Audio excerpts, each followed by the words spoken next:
Recently, I gave a presentation to a local multiple sclerosis support community about travel with mobility challenges. As someone who lives with MS, this topic really resonates with me. But there was one question that came up more than any other. How do you travel with your medications? And it's a great question.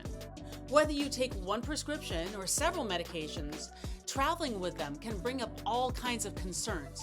What to pack, how to carry them, what documentation you might need, and what happens when you're traveling internationally. So in this video, I'm going to walk you through some practical tips for traveling with medications so you can feel prepared and confident before you leave home. And stay until the end because I'll give you one bonus tip that many people don't think about. There is so much to be said on this topic that this video really is just an overview. Please let me know in the comments if you'd like me to elaborate on anything in a future video. Now, before I get started on anything, of course, I have my disclaimer. I am not a medical doctor. I'm giving you suggestions and advice, but please take your medical advice from your doctor or practitioner and refer back to them for every choice that you make. If you're new here, hi, my name is Brooke, founder of I'm Outta Here Travel. My goal is to make travel less stressful and more enjoyable for everyone, no matter your ability. Do you like my valuable content?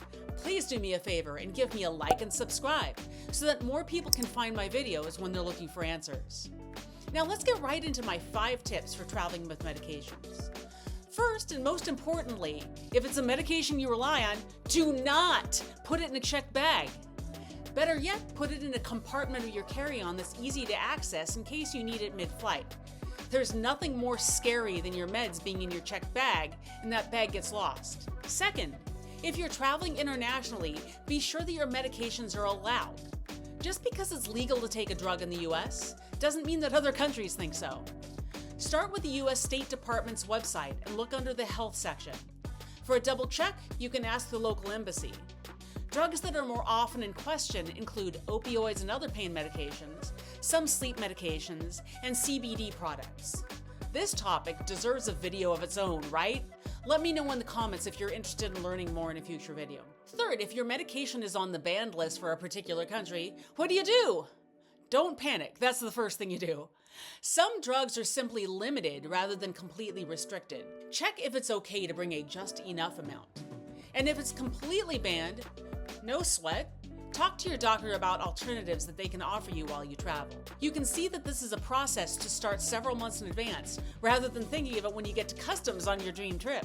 Fourth, for any prescription medication, it's important to have a copy of the prescription. A photo can work too, just in case there are any questions. I've never personally been called on this, but it's basic insurance just to make sure everything goes okay. Fifth, think about storage temperature. I've had to travel with medications that are injectable and need cold storage.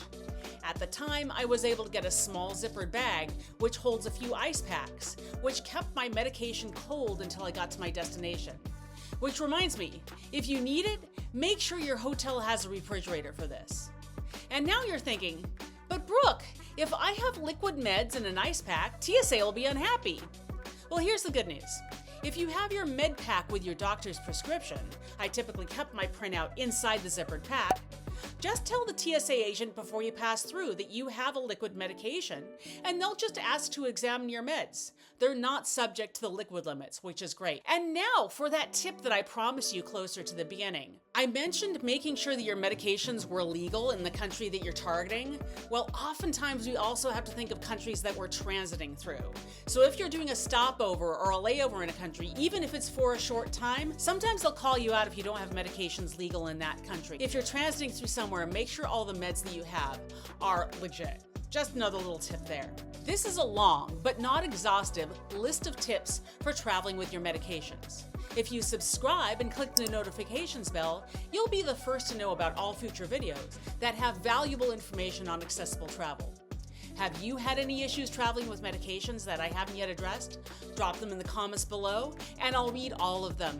See you in the next video.